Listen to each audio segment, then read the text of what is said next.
साथियों नमस्कार, आप सभी का बहुत बहुत स्वागत है मेरी बगिया के एक नए वीडियो में। आज मैं आपको इस अद्भुत यूनिक प्लांट के संदर्भ में आज जानकारी देने वाला हूँ। इसके आकार और इसकी बनावट को देख करके यह एक यूनिक प्लांट है। साथ ही मैं बताने वाला हूँ कि इसे आसानी से हम कैसे उगा सकते हैं और उगाने के लिए कौन कौन सी सावधानियाँ बरतनी हैं। साथ में आपको बता देना चाहता हूँ, यह कोई कैक्टस नहीं है, यह यूफोर्बिया परिवार का एक सुंदर सा पौधा है।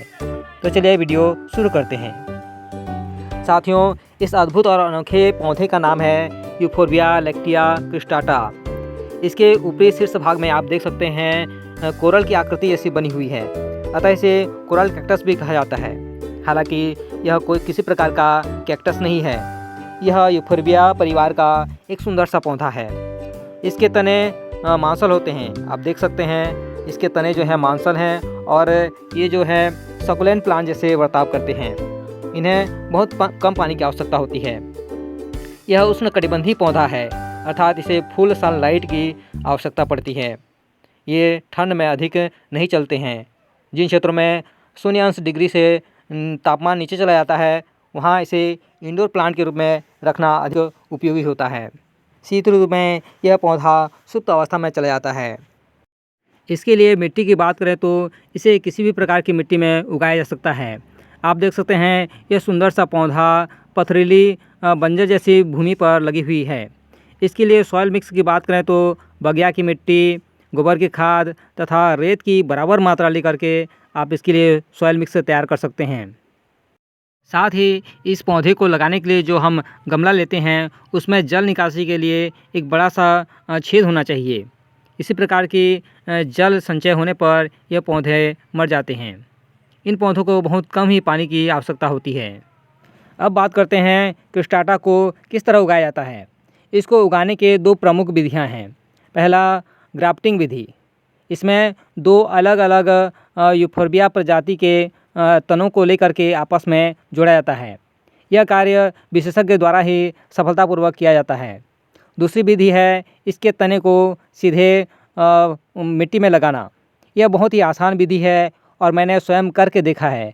चलिए आपको मेरे लगाए हुए क्रिस्टाटा को दिखाते हैं। साथियों, आप देख ही सकते हो, मैंने इसी मदर प्लांट से यह कटिंग लेकर के छोटे से डिब्बे में लगाया था, जो कि अच्छे से चल रहा है और इसमें नए ग्रोथ भी आ गए हैं।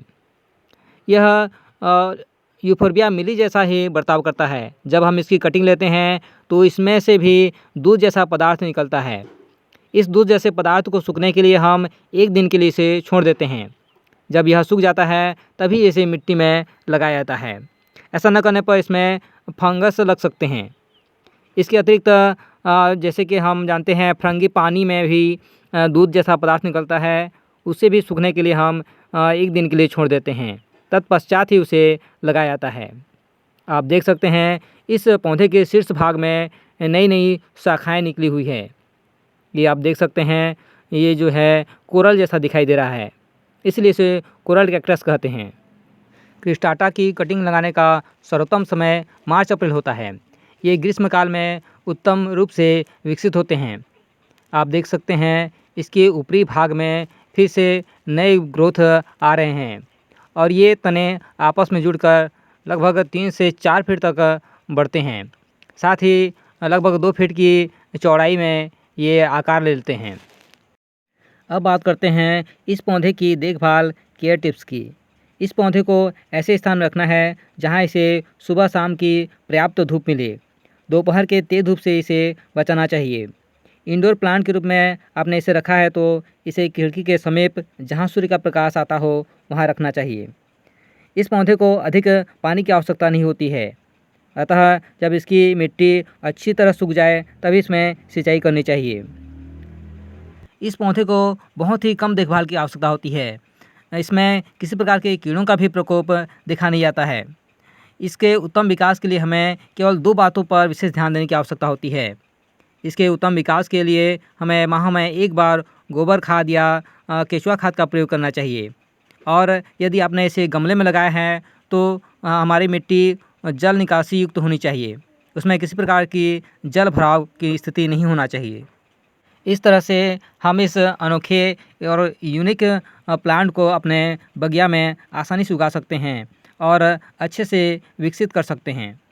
यह वीडियो आपको पसंद आया है तो पसंदगी प्रकट करिए, साथ ही अपने मित्रों के साथ इसे साझा करिए ताकि वे भी इस सुंदर से पौधे को अपनी बगिया में शामिल कर सकें। नए मित्र जुड़े हुए हैं तो चैनल को सब्सक्राइब कर घंटी को स्पर्श कर दीजिए ताकि नए वीडियो की जानकारी आप तक शीघ्र पहुंच सके। हमारे साथ जुड़े रहने के लिए बहुत बहुत धन्यवाद। नमस्कार।